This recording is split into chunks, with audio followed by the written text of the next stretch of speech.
Hello good morning friends. मेरा नाम योगेंद्र प्रसाद है और मैं पुस्तक पढ़ रहा हूँ बड़ी सोच का बड़ा जादू। तो कहता है कि इसमें बताता है सफलता के गुर सीखें, बड़ा सोचें और वो सब पाएं जिसकी आपको हमेशा चाहते हैं। तो आपसे रिक्वेस्ट है इस पुस्तक को खरीद कर पढ़ें। तो कहता है इसमें काम में जुटने की आदत डालें, जिसका क्या था पहले मैंने पढ़ा है और सेकंड पार्ट में पढ़ रहा हूँ। तो कहता है कि क्या आपके पास कोई विचार है तो फिर देर किस बात की, उस पर अमल करें। काम करके डर का इलाज करें और आत्मविश्वास हासिल करें। काम करके डर का इलाज करें और आत्मविश्वास हासिल करें।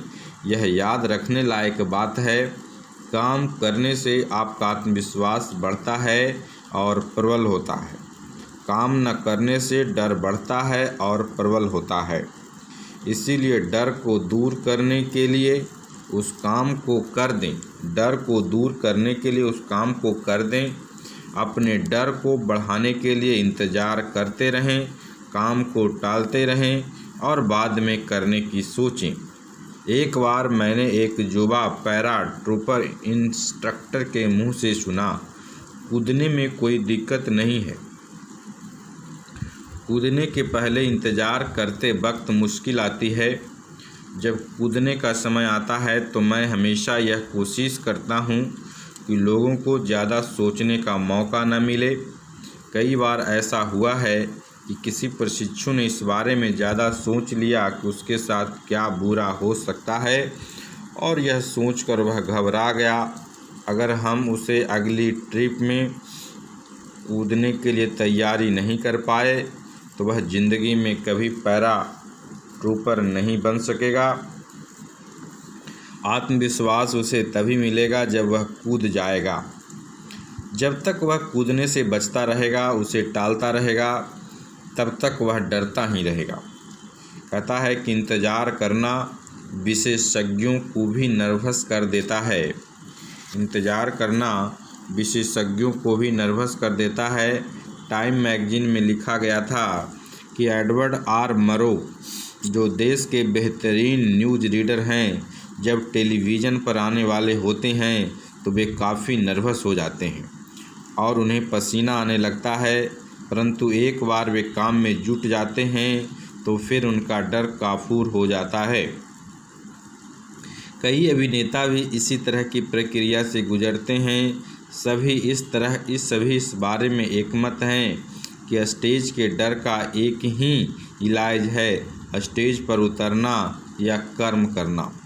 जनता के सामने मंच पर आ जाने के बाद डर, चिंता या तनाव सब दूर हो जाता है। जनता के सामने मंच पर आ जाने के बाद डर, चिंता और तनाव सब दूर हो जाता है। कर्म से डर दूर होता है।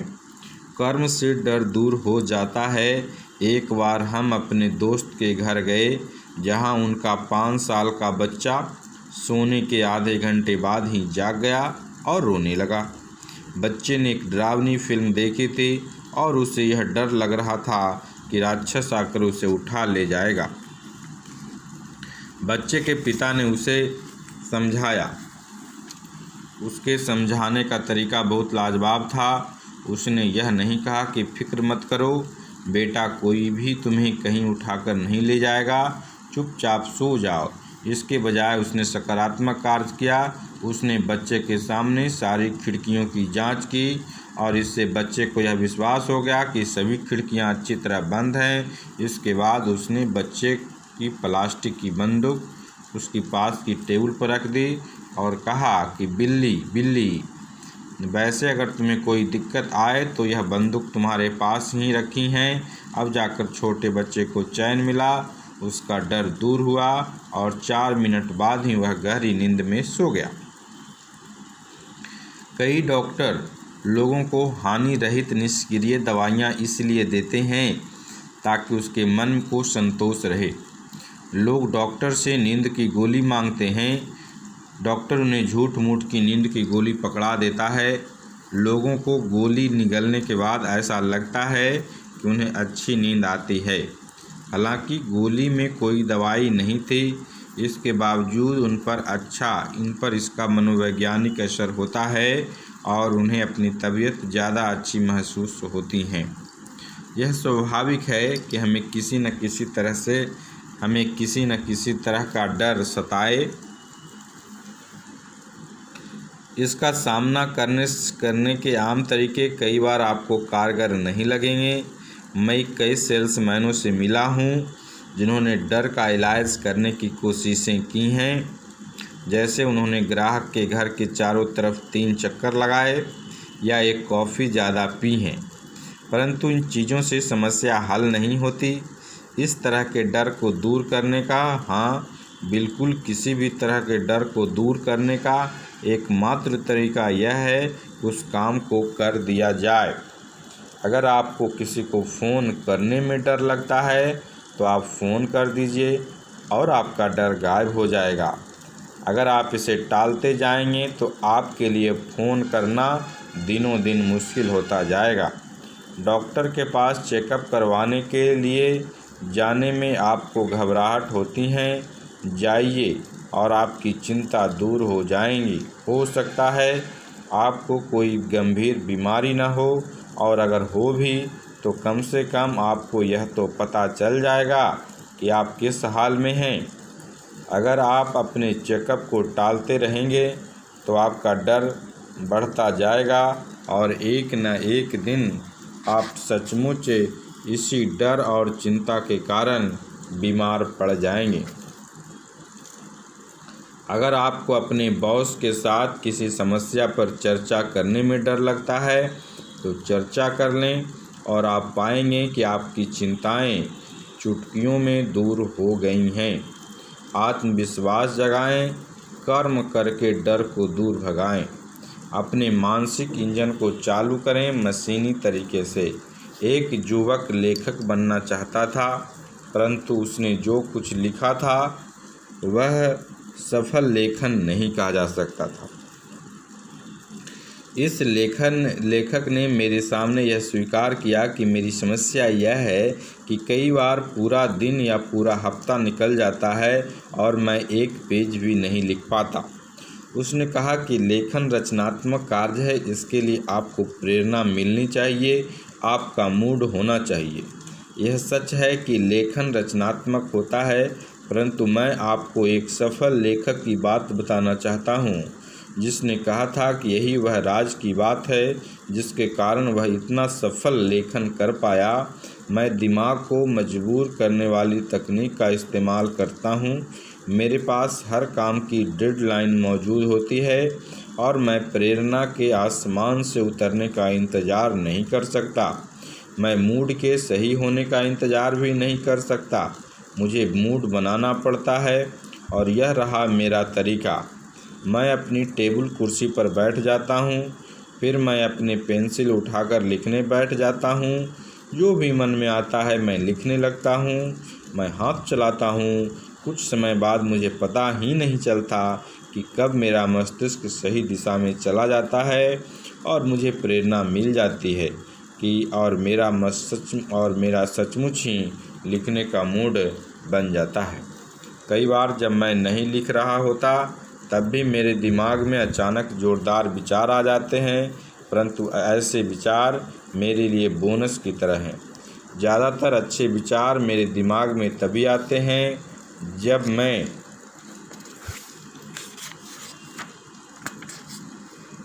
मैं काम करने बैठ जाता हूँ। कर्म होने के पहले कर्म करना पड़ता है, यह प्रकृति का नियम है। कोई भी चीज़ अपने आप शुरू नहीं होती।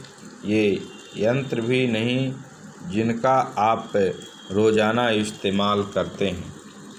आपके घर में ऑटोमेटिक एयर कंडीशनर होगा, परंतु आपको अपना मनचाहा तापमान तो चुनना ही पड़ता है, कर्म करना पड़ता है। आपकी कार अपने आप गियर बदल लेती हैं, परंतु उससे पहले आपको सही लीवर दबाना पड़ता है। यही सिद्धांत दिमाग के कर्म के बारे में भी सही है। आपको अपने दिमाग को सही गियर में लाना होगा, तभी यह आपके लिए सही काम करेगा। एक युवा सेल्स मैनेजर ने बताया कि वह किस तरह अपने सेल्समैनों को मशीनी तकनीकी से दिन शुरू करने का प्रशिक्षण देता है। हर सेल्समैन जानता है कि घर घर जाकर सामान बेचने वाले सेल्समैनों को कितनी दिक्कतों का सामना करना पड़ता है। हर सेल्समैन को सुबह की पहली बिक्री से डर लगता है। वह जानता है कि उसका दिन भारी गुजरेगा, इसीलिए वह पहले घर का दरवाज़ा खटखटाने से बचता रहता है। वह 2 कप कॉफ़ी ज़्यादा पीता है।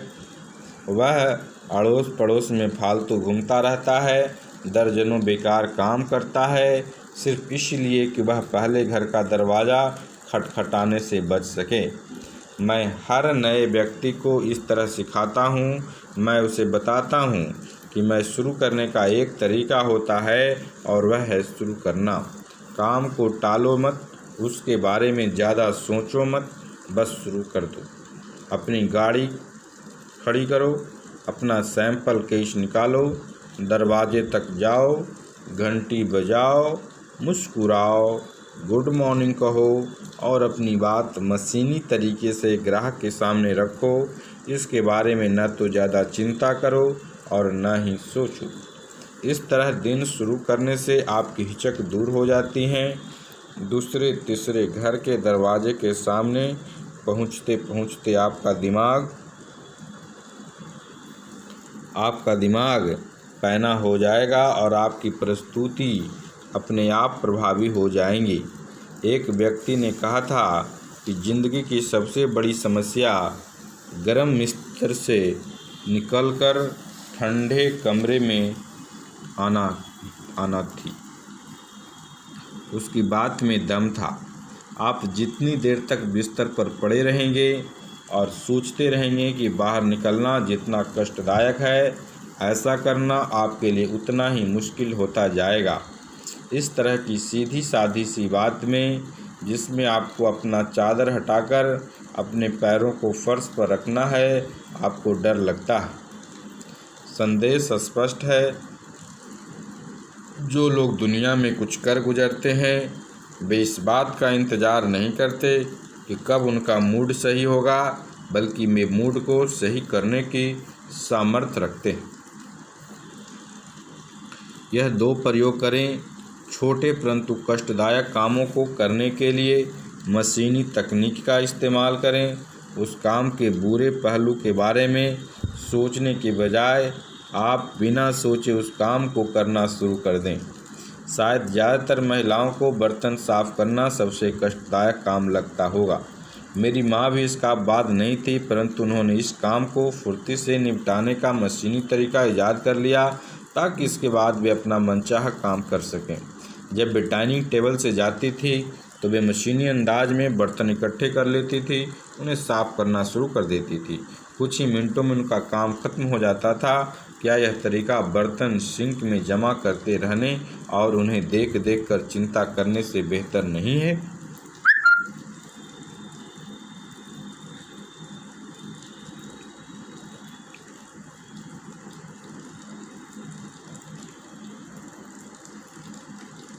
बेहतर नहीं है।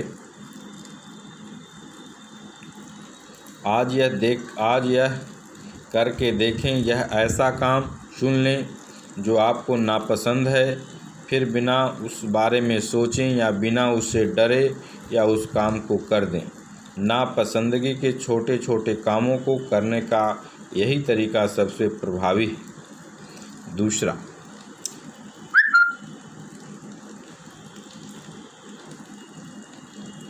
अगला कदम यह है कि आप विचार करने, योजनाएं बनाते, समस्याएं सुलझाने और दूसरी दिमागी कामों के लिए मशीनी तरीके का इस्तेमाल करें।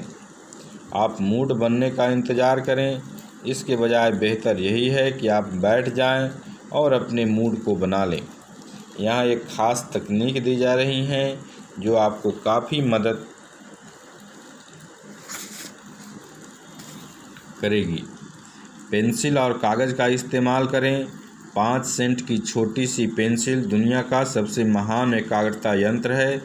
अगर मुझे एक बहुत शानदार साउंड प्रूफ ऑफिस और पेंसिल कागज़ में से किसी एक को चुनना हो तो मैं यकीनन पेंसिल और कागज़ को चुनूँगा। पेंसिल और कागज़ से आप अपने दिमाग को किसी समस्या से बांध सकते हैं। जब आप किसी विचार को कागज़ पर लिखते हैं तो आपका पूरा ध्यान अपने आप उस विचार पर केंद्रित होता है। ऐसा इसलिए होता है क्योंकि आपका दिमाग एक साथ दो काम नहीं कर सकता। एक ही समय पर आपका दिमाग एक विचार को सोचे और दूसरे विचार को लिखे, यह नहीं हो सकता। और जब आप कागज़ पर कुछ लिखते हैं तो आप दरअसल अपने दिमाग पर लिख रहे हैं। परीक्षणों से यह साबित हो चुका है कि अगर आप कागज़ पर लिखकर कोई चीज़ याद करते हैं तो वह आपको लंबे समय तक और ज़्यादा अच्छी तरह से याद रहती हैं। और एक बार आप एकाग्रता के लिए पेंसिल और कागज़ की इस तकनीक में पारंगत हो जाएं, तो फिर आप शोरगुल के माहौल में भी सोच सकेंगे। जब आप सोचना चाहें, लिखना शुरू कर दें, डायग्राम बनाना शुरू कर दें। अपने मूड को बनाने का यह एक बेहतरीन तरीका है। अब मैं आपको सफलता का जादुई फार्मूला बताना चाहता हूँ।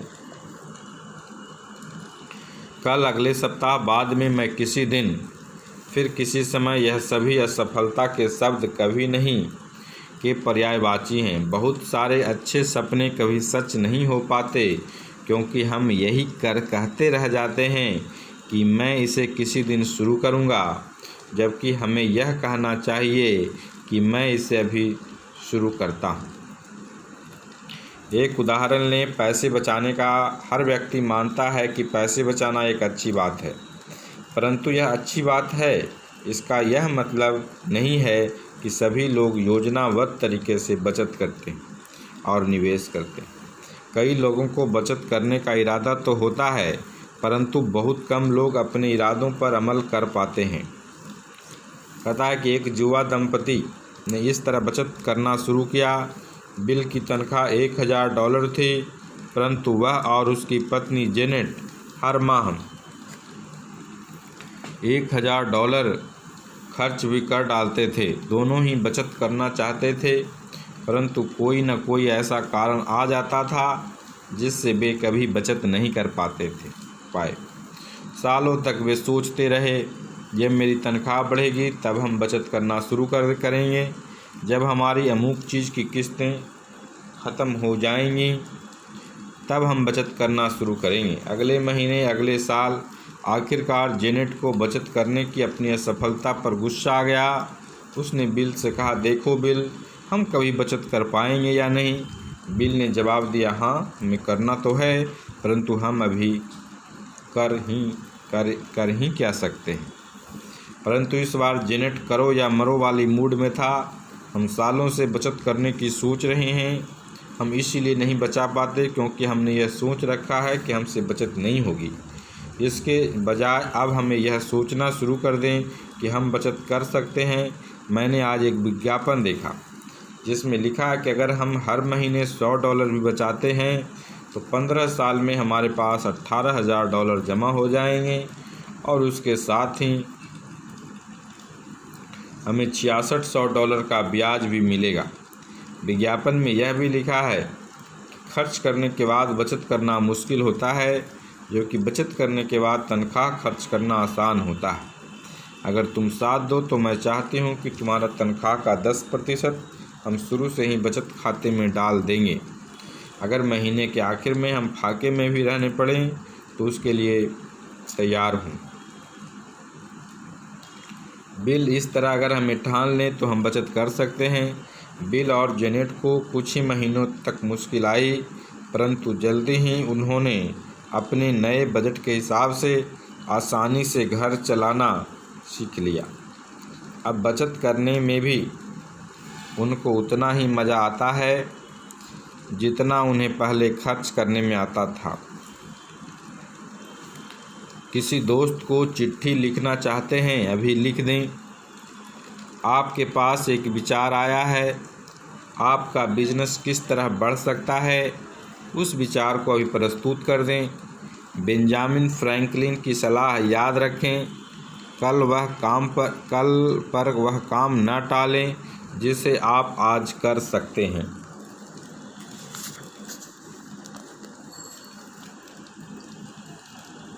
याद रखें, अभी काम करने का तरीका सफलता का तरीका है, जबकि फिर किसी दिन या फिर किसी काम को करने की सोच असफलता का तरीका है। एक दिन मैं अपनी पुरानी बिजनेस मित्र से मिलने गया। वह एक कॉन्फ्रेंस से अभी हाल में लौटी थी। जब मैंने उसे देखा तो मैंने महसूस किया कि वह किसी बात से परेशान थी। ऐसा लग रहा था जैसे वह काफ़ी निराश थी और मेरा अनुमान सही था। उसने आते ही कहा कि मैंने आज सुबह मीटिंग की क्योंकि मैं चाहती थी कि कंपनी की पॉलिसी में जो बदलाव प्रस्तावित है उसके बारे में कुछ मदद मिल सके। परंतु मुझे किस तरह की मदद मिली? मेरे साथ 6 लोग मीटिंग में थे और केवल एक ही व्यक्ति ने अपने विचारों का योगदान दिया। 2 और लोगों ने कहा, परंतु उन्होंने सिर्फ मेरे शब्दों को दोहरा दिया। ऐसा लग रहा था जैसे मैं पत्थर से सिर फोड़ रही थी और मैं यह नहीं जान पाई कि प्रस्तावित पॉलिसी परिवर्तन के बारे में उन लोगों की क्या राय थी। दरअसल उसने आगे कहा, होना तो यह चाहिए था कि हर व्यक्ति मुझे यह बताता कि वह क्या सोचता था। आखिर इससे उन सभी को प्रभावित होना था। मेरे मित्र को मीटिंग में कोई मदद नहीं मिली, परंतु अगर आप मीटिंग खत्म होने के बाद हॉल में जाते तो आपको उन्हीं चुप्पी लोगों के मुंह से इस तरह की टिप्पणियां सुनने को मिल जाती। मेरी इच्छा तो हुई थी कि मैं कुछ कह दूं। किसी ने यह क्यों नहीं कहा कि मुझे नहीं लगता हमें आगे बढ़ना चाहिए। अक्सर पत्थर टाइप के यह लोग जो मीटिंग रूम में चुपचाप बैठे रहते हैं, मीटिंग के बाद बहुत बोलते हैं। जब उनके बोलने से कोई फर्क नहीं पड़ता, जब वक्त निकल जाता है तो वे जागते हैं और सक्रिय होते हैं। बिजनेस मीटिंग में लोग आपकी राय, आपके विचार जानना चाहते हैं। जो व्यक्ति अपनी राय को अपनी दिमाग की तिजोरी में ही बंद रखता है, वह अपने ही पैर पर कुल्हाड़ी मारता है। बोलने की आदत डालें।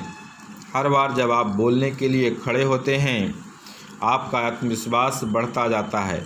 अपने रचनात्मक विचारों के साथ आगे आएं।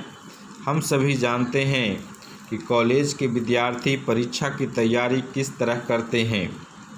जो नाम के एक विद्यार्थी ने एक शाम को बहुत पढ़ने का फैसला किया क्योंकि अगले दिन उसकी परीक्षा थी।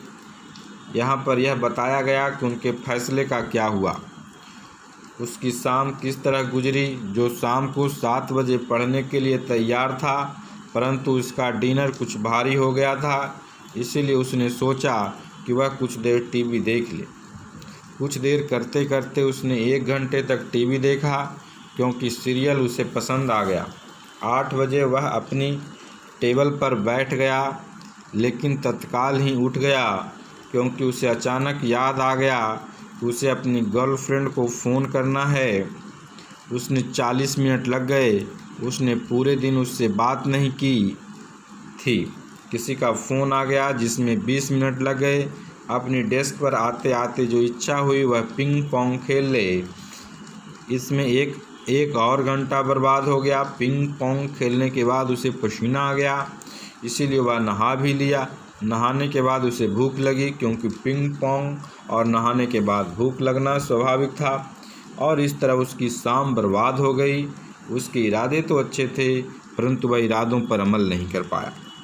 आखिरकार 1 बजे रात को उसने अपनी पुस्तक खोली, परंतु उसे इतनी नींद आ रही थी कि वह कुछ समझ नहीं पा रहा था। आखिरकार उसने नींद के आगे हार मान ली। अगली सुबह उसने अपने प्रोफेसर को बताया, मुझे लगता है कि आप मुझे अच्छे नंबर देंगे। मैंने इस परीक्षा के लिए सुबह 2 बजे तक पढ़ाई की है। जो कार्य करने में नहीं जुटा क्योंकि उसने कार्य करने की तैयारी में बहुत समय बर्बाद कर दिया, और जो ही ज़्यादा तैयारी का एकमात्र शिकार नहीं है। जो नाम का सेल्समैन या एग्जीक्यूटिव या प्रोफेशनल वर्कर, जोसेफाइन नाम की हाउसवाइफ, या सभी तरह की इसी तरह की तैयारी करते हैं। कोई भी महत्वपूर्ण काम शुरू करने से पहले ही वे इसलिए गपशप करते हैं, कॉफ़ी पीते हैं, पेंसिल तेज करते हैं पढ़ते हैं, मेज साफ करते हैं, टीवी देखते हैं और कई ऐसी चीज़ें करते हैं जिनमें फालतू समय बर्बाद होता है। परंतु इस आदत को दूर करने का एक तरीका है। अपने आप से यह कहें कि मैं अभी शुरू करने की हालत में हूँ, काम टालने से मुझे कोई फ़ायदा नहीं होगा। मैं तैयारी में जितना समय और ऊर्जा बर्बाद करूँगा, उसका इस्तेमाल मैं काम करने में कर सकता हूँ। मशीन के पुर्जे बनाने वाली कंपनी ने एक बॉस ने अपने सेल्स एग्जीक्यूटिव से यह कहा, इस बिजनेस में हमें लोगों की ज़रूरत है जिनके पास दमदार विचार हों और उन्हें अपने विचारों पर अमल करने का भी दम हो। हमारी कंपनी का हर काम बेहतर तरीके से हो सकता है, चाहे उत्पादन हो, मार्केटिंग हो या कोई अन्य क्षेत्र। मैं यह नहीं कहना चाहता कि हम अभी खराब काम कर रहे हैं, हम अच्छा काम कर रहे हैं, परंतु हर सफल कंपनी की तरह हमें नए सामानों, नए बाज़ारों, नए विचारों और नए उपायों की ज़रूरत है। हमें ऐसे लोगों की ज़रूरत है जो पहल करें, वही हमारे टीम के कप्तान बनने काबिल है। पहल करना कर्म करने का एक खास पहलू है। पहल करने का मतलब है बिना किसी के कहे कोई महत्वपूर्ण काम करना। पहल करने वाला व्यक्ति हर बिजनेस और प्रोफेशन में अलग दिख जाता है और उसकी आमदनी भी काफ़ी होती है। मुझे एक दवाई बनाने वाली कंपनी का व्यक्ति मिला। वह मार्केटिंग रिसर्च का डायरेक्टर था। उसने मुझे बताया कि वह इस पद पर कैसे पहुंचा। पहल की शक्ति का यह एक अच्छा सबूत है। 5 साल पहले मेरे मन में एक विचार आया। उसने मुझे बताया, मैं तब तक एक मिशनरी सेल्समैन की तरह काम कर रहा था जो होलसेलर से मिला किया करता था। मैंने यह पाया कि हमारे पास अपने ग्राहकों के बारे में आंकड़ों की कमी थी। मैंने कंपनी के हर व्यक्ति को इस बारे में बात की। मैंने उसे बताया कि हम मार्केट रिसर्च की ज़रूरत है। पहले तो सब ने मेरी अनसुनी कर दी क्योंकि मैनेजमेंट को इसका महत्व समझ में नहीं आया, परंतु मुझे पक्का विश्वास है कि हमारी कंपनी में मार्केट रिसर्च होनी चाहिए। इसीलिए मैंने पहल करने का फ़ैसला कर लिया। मैंने मैनेजमेंट की अनुमति के बाद फैक्ट्स ऑफ ड्रग मार्केटिंग नाम की एक मासिक रिपोर्ट तैयार की। मैंने हर जगह से जानकारी इकट्ठी की। मैं ऐसा हर महीने करता रहा और जल्दी ही मैनेजमेंट और दूसरे सेल्समैनों को यह समझ आ गया कि मैं जो कर रहा हूँ वह सचमुच महत्वपूर्ण है। इसके बाद वे भी इस काम में दिलचस्पी लेने लगे। अपनी रिसर्च शुरू करने का 1 साल बाद ही मुझे अपनी नियमित नौकरी से हटा दिया गया और मुझसे कहा कि मैं सिर्फ अपने विचारों को विकसित करने पर पूरा ध्यान दूं। बाकी बातें तो साधारण तरीके से हुई। आज मेरे पास 2 सहयोगी, 1 सेक्रेटरी और 3 गुना ज़्यादा तनख्वाह है। लीडर बनने की कला विकसित करने के लिए यहाँ पर 2 अभ्यास दिए गए हैं। संघर्ष करने वाला बने। जब आप कोई ऐसी बात सोचें जो आपके हिसाब से की जानी चाहिए तो आप तत्काल उस पर विचार को उठा लें, फिर उसके लिए संघर्ष शुरू कर दें। मेरे पड़ोस में एक नई कॉलोनी बन रही थी जो लगभग 2/3 बन चुकी थी, परंतु इसके बाद उसका विस्तार ठप हो गया। कुछ ऐसे परिवार वहाँ रहने आ गए जो लापरवाह लोग थे। इससे कई अच्छे परिवारों को उस जगह से अपना मकान बेचकर जाना पड़ा, जैसा अक्सर होता है। परवाह करने वाले लोगों को लापरवाह लोगों की सोहबत का असर हुआ और पूरी कॉलोनी ही लापरवाह हो गई। परंतु हैरी एल ऐसा नहीं हुआ। वह माहौल की परवाह करता रहा और उसने फैसला किया कि वह इसे अच्छी कॉलोनी बनाने के लिए संघर्ष करेगा। हैरी ने अपने कुछ दोस्तों से बात की। उसने बताया कि यह कॉलोनी एक बेहतरीन कॉलोनी बन सकती है, परंतु इसके लिए प्रयास करने होंगे, वरना यह 3rd क्लास कॉलोनी बनकर रह जाएगी। हैरी के उत्साह और पहल का स्वागत हुआ। जल्द ही वहां पर एक साफ सफाई शुरू हो गई। बगीचे का योजना पर काम शुरू हो गया। वृक्षारोपण अभियान शुरू किया गया। बच्चों के लिए खेल का मैदान बन गया। स्विमिंग पूल भी बन गए। लापरवाह परिवार भी उत्साही समर्थक बन गए। पूरी कॉलोनी में एक नई जान आ गई। अब वहाँ से निकलने पर दिल खुश हो जाता था। इससे यह पता चलता है कि संघर्ष करने वाला व्यक्ति चाहे तो नरक को भी स्वर्ग में बदल सकता है। क्या आपको ऐसा लगता है कि आपके बिजनेस में एक नया डिपार्टमेंट बनना चाहिए, या आपकी कंपनी को बाज़ार में एक नया सामान लाना चाहिए, या किसी और तरीके से तरक्की करनी चाहिए? अगर आपको ऐसा लगता है तो उस विचार के लिए संघर्ष करें। क्या आपको लगता है कि आपके चर्च को नई इमारत की ज़रूरत है? अगर हाँ, तो इसके लिए पहल और संघर्ष करें। क्या आप चाहते हैं कि आपके बच्चे को स्कूल में कंप्यूटर लगने चाहिए? अगर हाँ, तो इसके लिए पहल करें और ऐसा संभव बनाएं। और आप यह बात जान लें, हालांकि हर संघर्ष शुरुआत में एक व्यक्ति का संघर्ष ही होता है, परंतु अगर विचारों में दम हो तो जल्दी ही बहुत से लोग आपके समर्थन में खड़े हो जाते हैं। कहता है, कर्मठ और संघर्षशील व्यक्ति बने, स्वयंसेवी बने।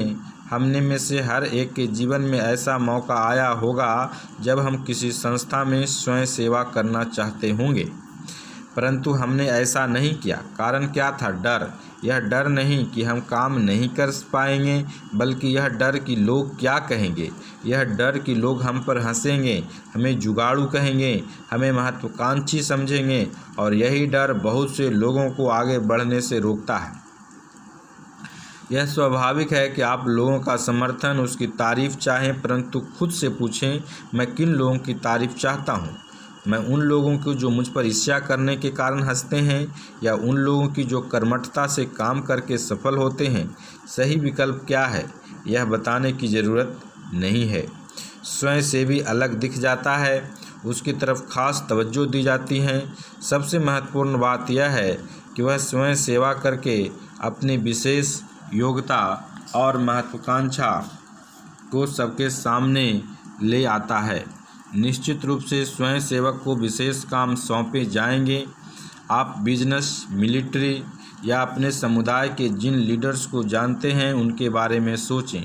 क्या वे कर्मठ लगते हैं या वे निठल्ले लगते हैं? 10 में से 10 लीडर कर्मठ होंगे। ऐसे लोग होंगे जो काम पूरा करके दिखाते हैं। वह व्यक्ति जो हाशिए पर खड़ा रहता है, वह व्यक्ति जो दुखी होता रहता है, वह निठल्ला होता है, जो सिर्फ इसलिए वहीं रह जाता है क्योंकि वह कर्म के मैदान में नहीं उतरता। जो विचार करता है और उस पर अमल करता है, उस कर्मठ व्यक्ति के पीछे कई लोग आ जाते हैं और वह लीडर बन जाता है। जो व्यक्ति काम करता है, लोग उस पर विश्वास करते हैं। वे मान लेते हैं कि वह जानता है कि वह क्या कर रहा है। मैंने किसी की तारीफ़ इस बात के लिए नहीं सुनी। वह व्यक्ति किसी को डिस्टर्ब नहीं करता, वह व्यक्ति काम नहीं करता, या जब तक उसे बताया न जाए वह कुछ नहीं करता। क्या आपने इन बातों के लिए किसी की तारीफ़ होते देखी है?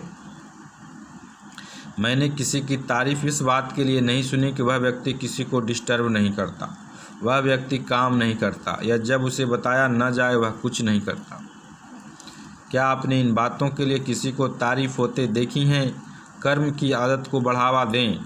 कर्म की आदत को बढ़ावा दें। इन मुख्य बिंदुओं का अभ्यास करें। कर्मठ बने, काम करने वाला बने, काम टालने वाला न बने। परिस्थितियों के आदर्श होने का इंतज़ार न करें। परिस्थितियों के आदर्श होने का इंतज़ार न करें, वे कभी आदर्श नहीं होंगे।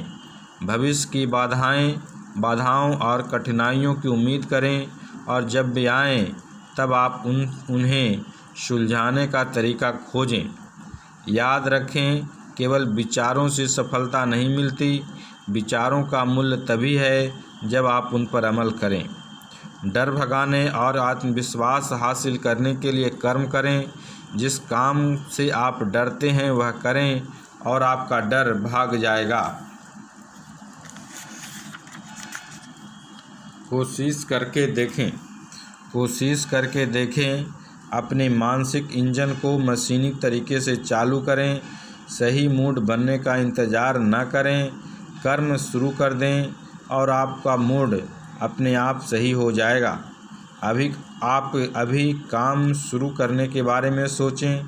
कल, अगले सप्ताह, बाद में इसी तरह के शब्द असफलता के शब्द कभी नहीं के पर्यायवाची हैं। इस तरह के व्यक्ति बने। मैं अभी इस काम को शुरू कर देता हूँ। कार्य में जुट जाएं। कार्य की तैयारी में समय बर्बाद न करें, इसके बजाय सीधे काम में लग जाएं। पहल करें, संघर्ष करें, गेंद छीनकर गोल की तरफ दौड़ लगाएं। स्वयं सेवक बनें और यह बताएं कि आप में कर्म करने की योग्यता और महत्वाकांक्षा है। तो अपने दिमाग को गियर में डाल दें और सफलता की राह पर चल पड़ें। Okay, thanks, bye bye.